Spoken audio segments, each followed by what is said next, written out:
په بلوچستان کې چې کومه واقعه راغله جینۍ چې د خپل ورور ته اخرنی الفاظ استعمالي که تاسو واوریدل نو تاسو به هم په جړه باندې مجبور شئ. یا ویډیو سره مکمل وګورئ، نوې تفصیل در سره شریکوم. د ویډیو اصل حقیقت در سره شریکوم ملګرو. څنګه چې تاسو ته پته په بلوچستان کې چې کومه واقعه راغله جینۍ والا کې اشتلې دي ملګرو. دا واقعه چې دنو تقریبا د یو کال مخکې چې دنو د جینۍ او د الک واده کړی دی ملګرو. و د مور پلار چې وانه نو خوخه چې زمونږ د لور چې دنو موږ دی الک لور کو دی وته مکمل انکار وکړو چې موږ د جینۍ چې تاسو لنه درکو. او د جینۍ ویل چې زما د غالک وخت دی زب وسره واده کوم. دغه نه پس داسې خبره وشوله کنه چې دا جینۍ او دا الک چې نو د کلی نه لري لاړلو او لري چې دنو دیو د یو بل سره نکاح وکړه او دوی چې کله واده وکړو دیو ژوندۍ ډیره ښکلې تیرېدله. دا ورونه وته بیا هم غوسه او د پلار وته هم غوسه او د کلی د خلکو ته هم غوسه ملګرو. او دې جینۍ او دې الک چې د یو بل سره نکاح کړی و دی ډیر زیات خوشاله نو دا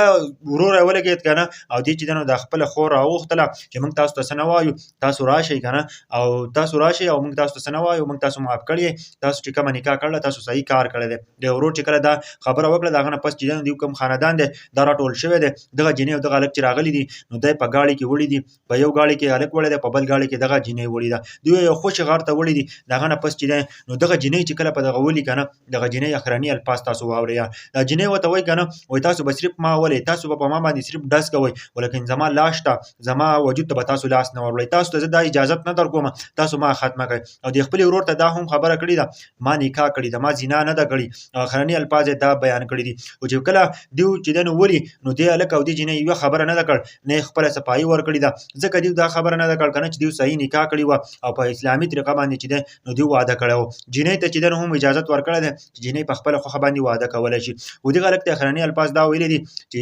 دا به زما لاش چوته او زما د لاش په چې دنو نور به یو کس چې دنو زما لاش لګودي نه وروړي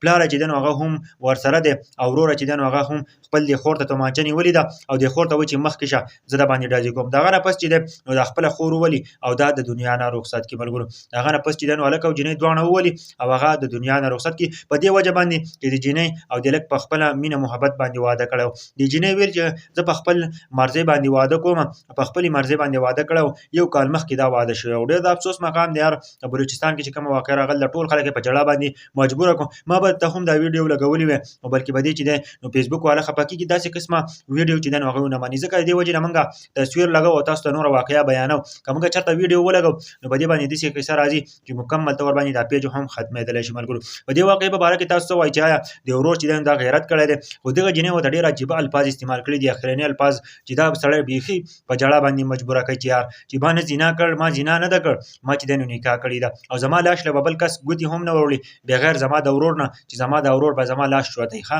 نور ټول کو څومره کسان ولاړ دي نو هغه چې دنه هغه هیڅ هم نشو ویل ځکه چې د جنې چې دنه بیا ختمه کړله او بیا د دنیا نه رخصت کړه ملګرو. د جو بلوچستان کې چې کوم واقعه راغله مکمل ډیټیل مې شریک کړلو هر یو کس چې نو کمنټ هم کوي ویډیو هم شیر